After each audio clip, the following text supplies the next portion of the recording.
बोलल्यावर कळत नाही हे हिंदू आहे का पाकिस्तानी आहे.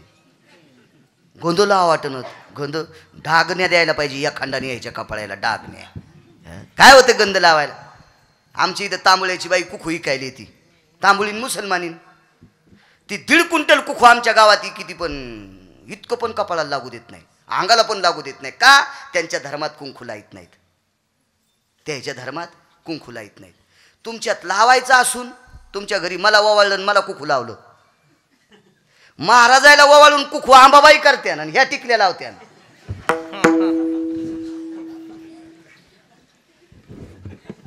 कशा असं देते एकूण एकीला जशा तुकाराम महाराजाच्या चुलत्यात बसलेत पुढं. काही इचडोसा तुका कुखू लावल्या बरं लाईनच का टिकल्या पण जरा मोठी लावी जाणं लांबून दिसली पाहिजे ना. हा सहज घामाला तोंड पुसलं तर की लगेच वेगळं दिसतं ढवळ्या कपारात आणि कपाळते कळतच नाही नीला सौभाग्यवती म्हणा हा का काय म्हणा. सोयरीक करताना शेजाऱ्याची रानं दाखिले घरी आल्यावर कुडाची नाहणी.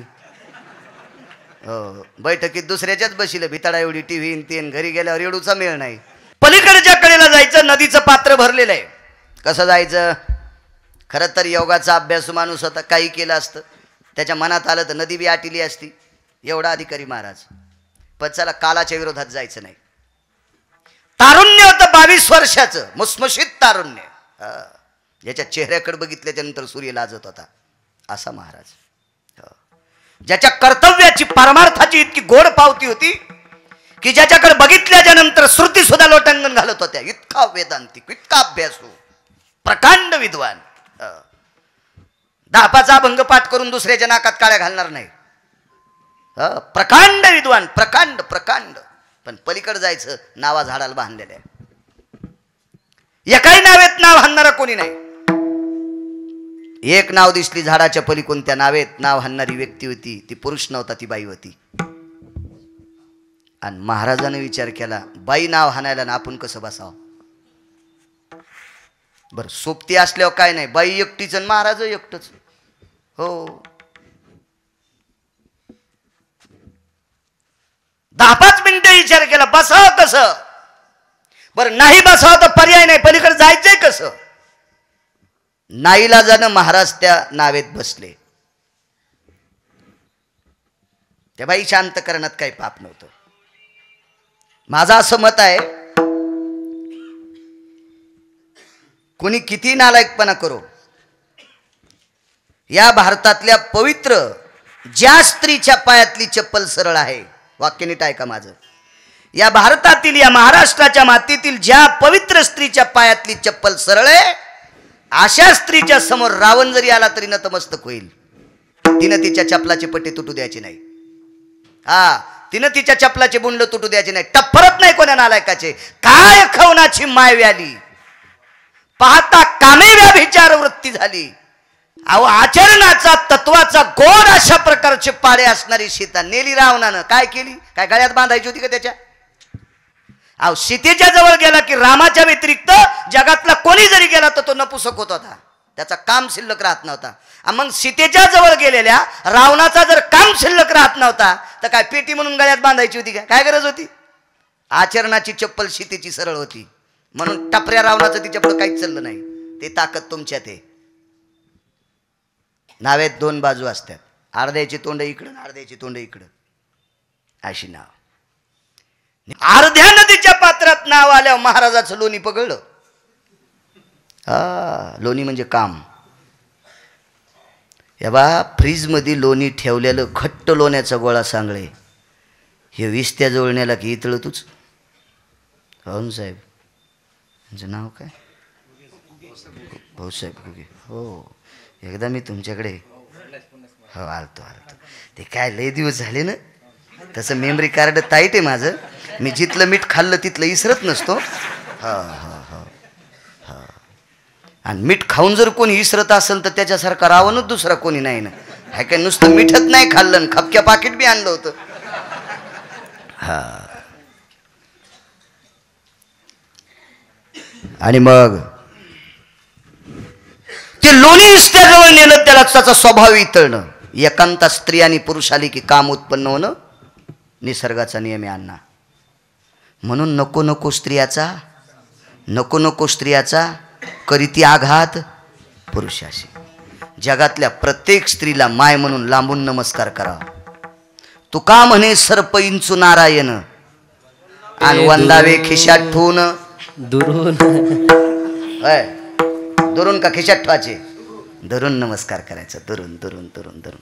ही तशी स्वतःची पत्नी सोडून जगातल्या प्रत्येक स्त्रीला माय म्हणून, आदिशक्ती म्हणून, जगदंबा म्हणून धरून नमस्कार करायचा. आयुष्यभर त्याचा कोणीच वाईट करू शकत नाही. इतकी मोठी ताकद आहे, इतकी मोठी ताकद आहे. हो.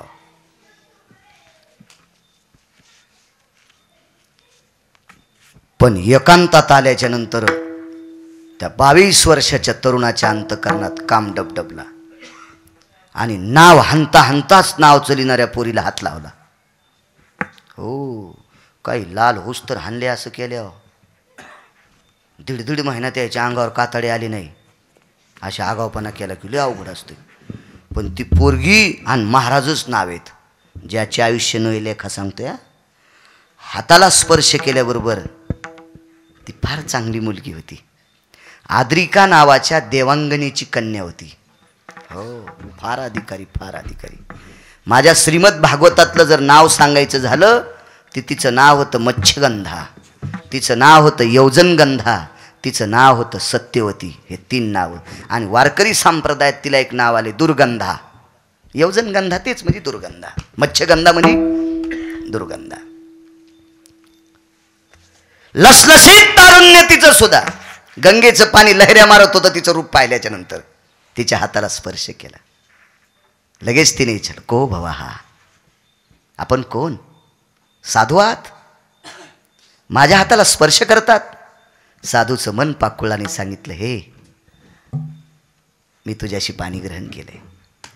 तिला विचार केला, माशा धरणाऱ्याची पोरगी आहे मी, पण आपल्याला निष्ठावंत साधू मालक भेटतो, चांगली गोष्ट आहे. लगेच तदेव लग्नं सुदिनं तदेव ताराबलं चंद्रबलं विद्याबलं दैवबलं तदेव लाभस्तेषां जयस्तेषां कुतस्तेषां पराजय. असं सुंदर मंगल. ते असं नाही म्हणले ताई ग बाई ग सखू ग द्वारके ग, असं नव्हतं ते मंगलाष्टक. सोन्याचे मणी ओविले भुजगुनी गोऱ्या शशी काणना, असे मंगलाष्टक झाले. कोण होतं मंगलाष्टक म्हणायला? गंधर्वादिम यतीय भवेति सुदिय निकालती संगरे जपी अनुरागी तपी अनुरागी सर्वभूतायां भवेजरे यक्षति किन्नर विद्याधर यति लोकपालयति दिक्पाल रे चारुतिहासं परमावसाना मंडल परपटलति तीरे मंडल परपटलति रे मंडल प्रपटलति रे. आकाश मंडलातून अक्षदांचा पुष्पाचा वर्षाव झाला. त्या नवरदेवाचं नाव होतं पाराशर. वा, आता तर उजडूस तर सोडित नाही महाराज कीर्तन. चल द्या, कळण बळीराम बुवा जाताना. पाराशर नावाचे साधू. बाईचं नाव सत्यवती. नदीच्या पात्रात आल्यावर पाणी ग्रहण झालं, काम उचंबळला. प्रिये ए सत्यवती ममाम रती सुखेश्वानंद, मला रतिसुख पाहिजे. काय पोरगी हुशार. आद्रिका नावाच्या देवांगणीची कन्या होती. तिनं सांगितलं, भारतीय संस्कृतीमध्ये भास्कराचे किरण जोपर्यंत तोपर्यंत रतिसुख घेता येत नाही. मालवलिया दिवा करू, त्याच्या पुढचं जरा सांगू शकत नाही, माझं वय कमी आहे. ऐकायला माणसं आज ऐकत आहेत, पण नंतर म्हणतात बाळा लोयच हात घाली तू. अरे काय मी काय तमाशातलं सांगायलो का सुंबळ्या? हे पुराणात लिहिलेले ना. हा, तुझ्या बापाची जी आगिरी नाही माया नाही, तू काहून इचकी तू येडे? बरं वयस्कर झाल्यावर जर सांगल म्हातारा झाल्यावर तर तोरक वाचन म्हणून माझ्याकडे बॉन्ड आहे का? आहे का नाही? पण चला काही काही मर्यादा असतात. बैठकीत एखाद्याला ऐकायचं असेल तर माणसाला सांगल काय होतं पुढचं ते. बाई हुशार होती. आपल्याकडं सूर्य मावळल्याशिवाय रतिसुख देता येत नाही. काय ताकद म्हाताऱ्यात. नुसती अशी चुटकी वाजली, चुटकी. हा वा, अशी चुटकी वाजली कोणाकडे बघून? जगाला प्रकाश देणारा सूर्याकडे. दुपारचे 2 वाजलेले आहेत आणि 2 वाजता चुटकी वाजली. भाऊसाहेब, सूर्याने उडी मारली, ह्या ठिकाणी अंधार केला आणि दुसरीकडे उजेड पाडा. प्रभू तात्या, दुसरीकडे उजेड पाडा. आता आपल्याकडे अंधार आहे, दुसरीकडे उजेड आहे. एका वेळेला सूर्य जगाला प्रकाश देऊ शकत नाही. चुटकी वाजल्याबरोबर सूर्य गेला. मला सांगा, या विश्वातले किती माणसं एका जागेवर झाल्यावर सूर्य जाईल? सांगा बरं. भजन करणाऱ्या 8 लोकांना सूर्य दाबला. त्या 8च लोक होते, 8च. आता आम्ही किती महाराज एका जागेवर झाल्यावर सूर्य आता येईल?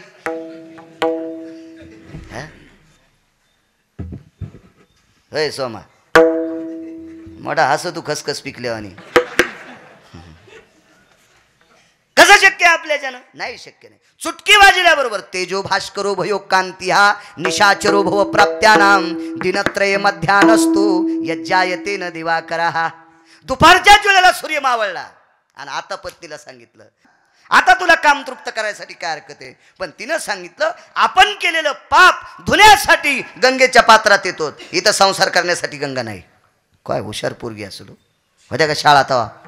कशाचे इंग्लिश स्कूलन कायन, सकाळचे गाणेन फानेन कसे झाले ते, टीव्ही मोबाईल इंटरनेट काय चटचुलीत होतं तेव्हा. तरी इतकी पोरगी हुशार, इतकी पोरगी हुशार. त्या मुलीनं सांगितलं, गंगेचं पात्र तर्पण करण्यासाठी असते, साधना करण्यासाठी असते, तपश्चर्या करण्यासाठी असते, अनुष्ठान जप करण्यासाठी असते, स्नान करण्यासाठी असते, संसार करण्यासाठी नसते. काय म्हातारं हुशार, वारच मुठीत दाबलं. सांगा बरं, सूर्य काढून द्यायची ताकद कोणात आहे का? गंगेतली नाव आकाशात घ्यायची ताकद कोणात आहे का? दुपारची रात्र केली, दुपारची रात्र केली.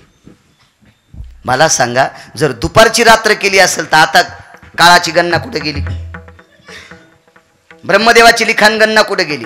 ही ताकद ज्याच्या ते त्यांना म्हणतात पाराशर नावाचे साधू. अधिकारी किती मोठा होता बघा. या पाराशरांना एक दिव्य असा मुलगा झाला. त्या मुलाचं नाव व्यास.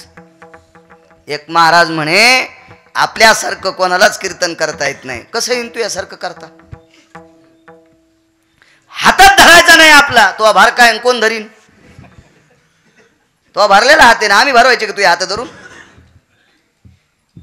ठीक आहे म्हणलं, तू छान कीर्तन करतो, काय तुझ्या बापाची जहागिरी आहे? आपण सगळे जे बोलतो एका व्यक्तीची जहागिरी आहे, ज्याचं चरित्र सांगितलं, त्यांचा मुलगा व्यास. व्यासोचिष्ट जगत्रया. या विश्वातलं सगळं ज्ञान त्यांच्या मुखारविंदातून पडलं. पोरग किती अधिकारी असेल बघा. ना तू सांगू तुम्हाला,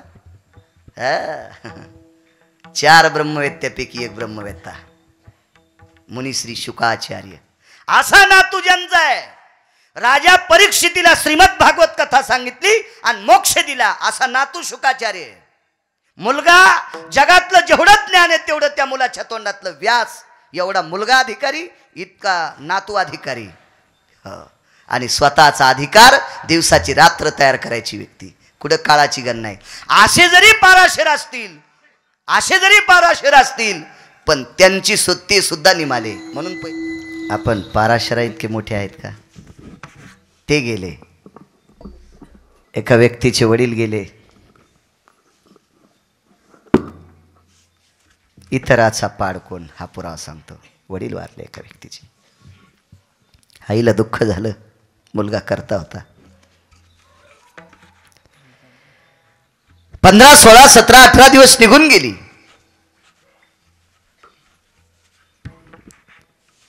आईच्या जवळ मुलगा बसला.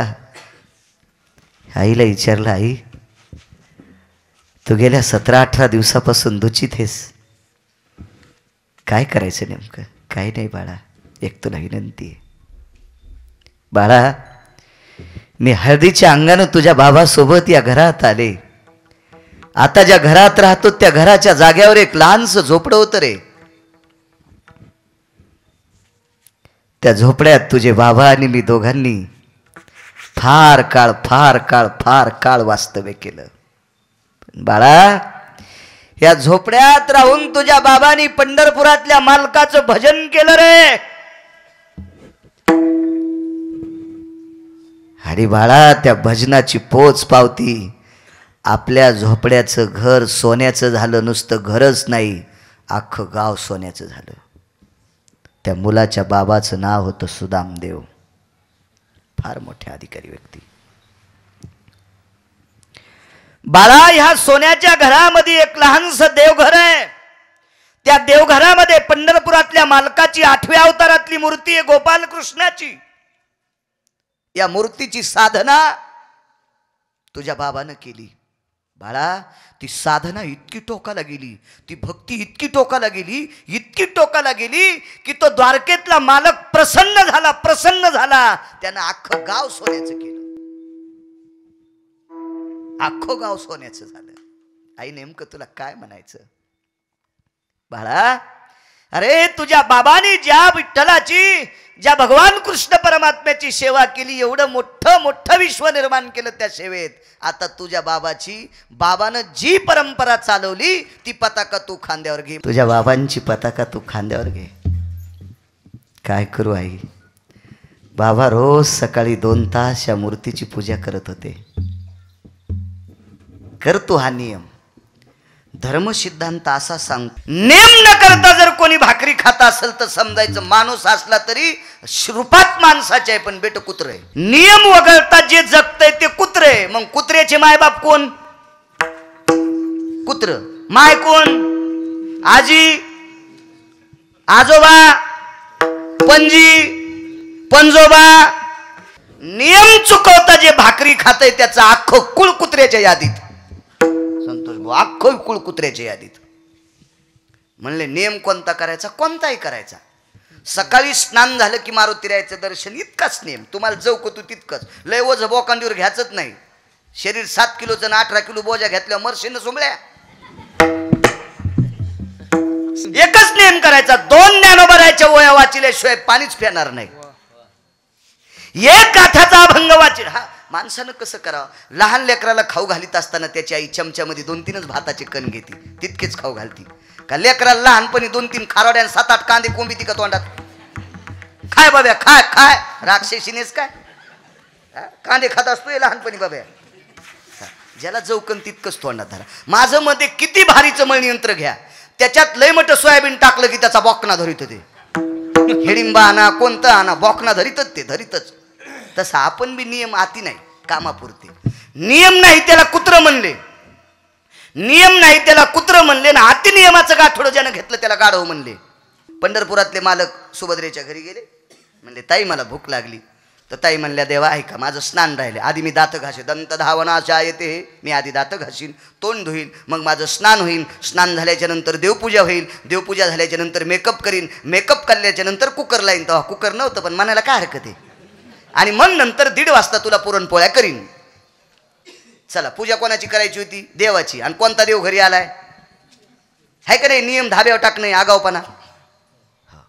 नियम नाही त्याला कुत्र म्हणायचं ना. अति नियमाचं गाठोडं ज्याच्या डोक्यावर त्याला गाढव म्हणायचं. बाईनं सांगितलं हा नियम कर. नियम आहे आपला. आषाढी कार्तिकीला वर्षात 2दा तरी नियम असावा, नियम असावा, नियम असावा. माणसं निदान गंध लावायचा नियम तरी. बायकांनी नियम करायचा, रोज सकाळी तुळशीला पाणी घातल्याशिवाय बाकीचं करायचंच नाही. तुळशी ठुल्यात नाही, तुळशी पशीत मी खरवली शेपुडीला. तिथं शेंडाच आणि ती जात शेंडाच, शेपुडी शेंडाच. ती काय उपदाऱ्याच येऊ देत नाही तुळस. असं नका करी जाऊ. हो तुळस लय प्रिय आपल्या संस्कृतीमध्ये. आईनं सांगितलं बाळा या मूर्तीची तुझ्या बाबांनी साधना केली, सकाळची पूजा तू करी जाय. कशी करीत होते, काय करीत होते, आईनं मुलाला सगळं सांगितलं. मुलगा पूजेला लागला. सकाळी स्नान करण्यासाठी समुद्रावर जायचा. नगरीच्या बाजूला समुद्र होता, त्याला पोरबंदर म्हणतात. सुदामपुरी पोरबंदर, आत्ताचं पोरबंदर. सागराचं स्नान केलं. येताना सुंदरशा सुवर्णाच्या कलशात पाणी आणलं. या मुलाचे वडील कशात आणत होते माहिती आहे? शिवाजी बुवा गाडग्यात. परिस्थिती नाजूक होती, त्या नाजूक परिस्थिती सगळे गाडग्यात आणायचे. काळ बदलला, अख्खं गाव सोन्याचं झालं. गाडगे कुठून राहतील? सोन्याच्या कलशात पाणी. सुदामदेव ज्या वेळेला देवाला स्नान घालायचे त्यावेळेला धोत्राची दशी फाडायचे. नवं धोतर आणलं की त्याच्यात ती दशी फाडून ठेवायचे देव पुसायला. आता त्यांच्या मुलाच्या काळात इतका काळ बदलला होता की देवालाच 10-15 टावेल होत्या देव पुसायला. काळ बदलला, काळ बदलला. यथा सांग पूजा केली, इतराचा पाड कोण, याच्यावर बोलतोय. काय कथा बाकीच्यांची, एवढे लोक जातात. देवाची पूजा आटपली आणि वडिलांचा नियम होता देवाला स्नान घालायचं, देवाला पुसायचं, पुसल्याच्या नंतर वस्त्र घालायचे, वस्त्र घातल्याच्या नंतर गंध लावायचा आणि हे सगळं आटपल्याच्या नंतर मग पाठीमागं जायचं. त्यावेळेला झाडाला कळ्या आलेल्या असायच्या, कळ्या आलेल्या असायच्या. त्या कळ्या सुदामदेवाच्या पत्नीनं तोडायच्या आणि एका परडीत घ्यायच्या. मालक बाहेर आले की त्यांना नेऊन द्यायच्या. मुलांनी 2 तास पूजा केली पण झाडाला कळ्याच आल्या नाही. आई फुले, बाळा तू पूजाला बसायच्या आधी 1 तासापासून बसले होते. तुझे बाबा पूजेला बसल्या शेवटच्या 5-4 मिनिटात झाडाखाली येत होते, तेवढ्या टायमात कळ्या लागत होत्या. आता तू पूजेला बसायच्या आधी 1 तासानं बसले, तुझे 2 तास आणि ते 1 तास, 3 तास झाले तरी पण झाडाला कळी लागत नाही. पुन्हा डबल सागराच्या स्नानाला गेला, पुन्हा पाणी आणलं, पुन्हाला देवाला स्नान, चंद स्नान, भस्म स्नान वगैरे विलेपन, नाना प्रकारचे घृत स्नान, दधी स्नान, शर्करा स्नान, मधु स्नान, पंचगव्य स्नानम समर्पयामी, नाना प्रकारच्या मंत्राची पुष्टी. पुन्हा 2 तास पूजा तरी झाडाला कळी नाही. पुन्हा तरी पण झाडाला कळी नाही. बघता बघता 2-4 वेळेस डबल पूजा केली. आईला आवाज दिला, आई फुलं, बाळा सकाळी मी 3:45 वाजता स्नान केलंय सागराचं, त्यावेळेसपासून फुलाची परडी घेऊन बसले, झाड फुल देत नाही. वापस मुलगा मधात आला आणि देवघरातल्या मूर्तीच्या पायावर डोकं ठेवलं. देवा का का का का रे देवा का, देवा का का का का मी मंत्र म्हणल्यावर फुलं लागत नाहीत. सुदामदेवाच्या मंत्रात अशी ताकद होती, सुदामदेवाच्या वाणीत अशी ताकद होती. त्यांची वाणी खिडकीतून बाहेर पडली की झाड प्रसन्न होत होतं आणि झाडाला फुलं येत होते. ही त्यांच्या भजनात ताकद होती. भजनात इतकी ताकद सुदामदेवाच्या. 3दा पूजा केली तरी कळी लागत नाही. मग देवाच्या पायावर डोकं ठेवलं, रडायला सुरुवात केली. का, अरे मी सुदामदेवाचा पुत्र आहे देवा, का का असं करतोस. पायावर डोकं ठेवून रडत होता. तेवढ्या अवकाशात सुदामदेवाच्या मुलाच्या डोक्यावर पाठीवर पाण्याचे थेंब पडत होते. काय पाठीवरून डोक्यावर पडते म्हणून डोकं उचलून वरी पाहिलं तर द्वारकाधीश कृष्ण परमात्मा रडत होते. याचा अर्थ असा होता, तुझ्या बाबाला जी पूजा येत होती, तुझ्या बाबाची जी माझ्यावर श्रद्धा होती ती तुझी नाही बाबा. दृष्टांत संपला.